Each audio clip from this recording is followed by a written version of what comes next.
Сәлем, сіздермен бірге Казмет. Бүгінгі біздің тақырыбымыз несеп құқықтың анатомиясы.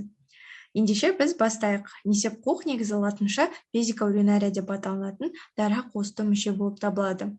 Ол негізінен несеп жиналатын орын, оның пішіні мен көлемі несептің жиналуына байланысты өзгермелі болып келеді, және де ол толған кезде пішіні дөңгелек пішінде болып келетін болса, ересек адамдарда оның сыйымдылығы орташа шамамен 250-500 мл-ға дейін жетеді екен.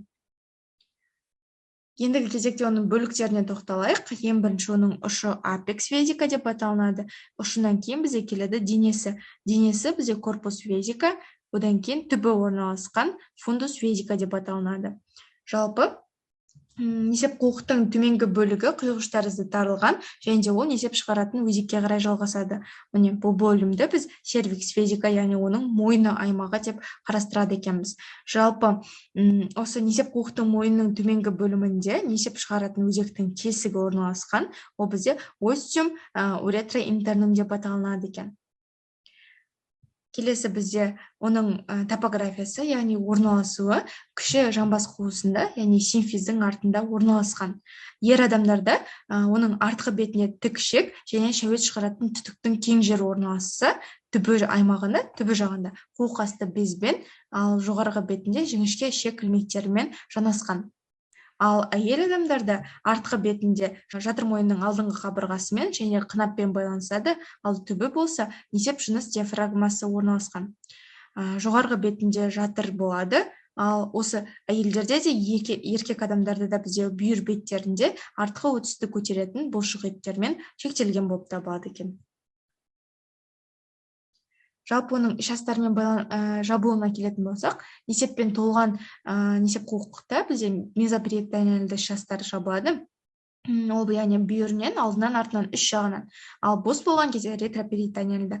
Осы іш астармен жабылуына байланысты бізде ұңғылдар пайда болады. Ең бірінші еркек адамдарға келетін болсақ, ер адамдарда міне тік ішек қуық ұңғылы пайда болған, ал әйел адамдарда қуық және жатыр ұңғылы.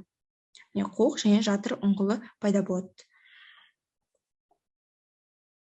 Фиксациялық аппаратты бізде 6 түрлі фиксациялық аппаратты бөліп қарастырамыз. Ең бірінші ерлерде қасаға қуық асты байлама, лигаментум пубопростатикум, әйелдерде қасаға қуық байлама, лигаментум пубовезикале, үшінші қасаға қуық бұлшық еті, мускулус пубовезикалис, және де төртінші ерлерде тік ішек қуық бұлшық еті, мускулус ректовезикалис, және де несеп шығаратын өзектің бастапқы бөлігі, сондай-ақ несеп ағардың соңғы бөлігі екен. Ең соңғы бізде ерлерде қуық асты безі болатын болса, әйелдерде несеп шығаратын, несеп жыныс көкеті болып табылады екен. Жалпы осы бізде несеп құқықтың қабырға құрылысы бізде шыршасты негізден бұлшық еті және сірлі қабықтардан құралады екен.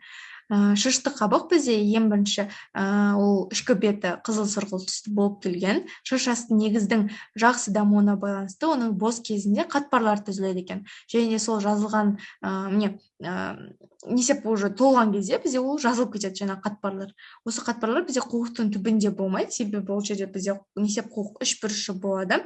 Жалпы несеп құқықтың үш бұрышы неге ол жерде болмайды? Себебі ол жерде шырышты қабық пен бұлшық етті қабық бірігіп кеткен. Сол себептен ол жерде біз қатпарлар байқамайды екенбіз. Мына суреттен біз толықты байқай аламыз. Міне қараңыздар, мына жерде несеп ағарлардың екі тесігі орналасқан, және де несеп шығаратын өзектің ішкі тесігі.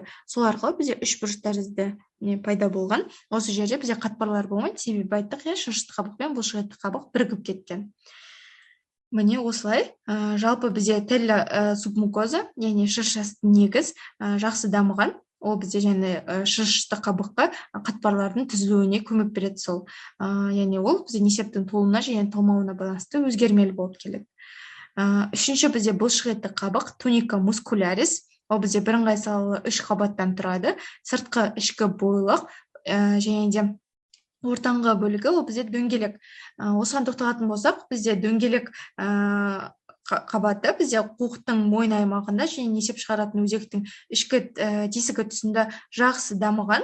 және де ол бізде қуықтың қысқыш бұлшықеттердің бұлшықеттерін құрайды. Яғни мускулюс сфинктер везика деп аталынады. Жалпы осы бізде қуықтың бұлшықетті қабығының жиырылуы мүшенің көлемін кішірейтіп, несеп шығаратын өзекке қарай айдайды екен. Сол себептен осы бізде несеп қуықтың бұлшықетті қабығын кейде несеп шығарушы бұлшықет деп атауға болады, яғни мускулюс детрузер везика деп аталынады екен.